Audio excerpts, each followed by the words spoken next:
Welcome back to Close Up. We're coming up on 4 years now since the state passed its bail reform law, which made it much easier for criminal defendants to be released pre-trial. It was promised that legislation would be a win-win for the justice system and law enforcement, but almost immediately issues began arising with violent, dangerous, and repeat offenders being released and in some instances committing more crimes.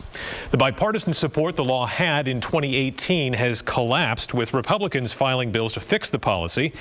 Now, an increasing number of Democrats are joining them, even as supporters of bail reform are committed to keeping the law as is, dismissing the growing concerns as just stories or anecdotes being told by police. Unfortunately, there is no data collected by the judicial system to give an exact picture of what's going on out there. Last week, the House Criminal Justice Committee voted 13-7 in favor of a bill that would require certain repeat offenders to face a judge if they're arrested while already out on bail.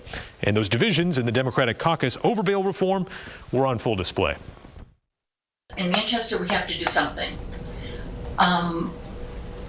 Week after week, I see and I hear about the repeat offenders. I see them in our parks. We have an issue. We have a serious problem. And do I think this is the panacea? No. But you know what?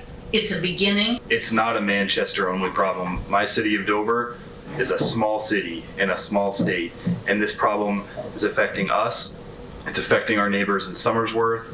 It's affecting our neighbors to the north in Rochester. Every city in this state and every town of any size is dealing with situations that would be addressed by this bill. No one during testimony was actually able to quantify how many cases we're talking about. We did hear a lot of troubling anecdotes, but we didn't hear much in the way of quantification of these cases. We have a social issue, and I don't think that it's right to address a social issue by locking people up.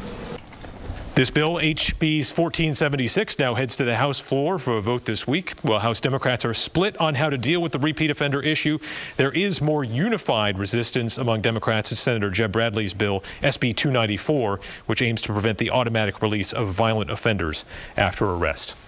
This last week, a sizable crowd gathered outside the State House to show support for Ukraine and its efforts to repel Russian invasion.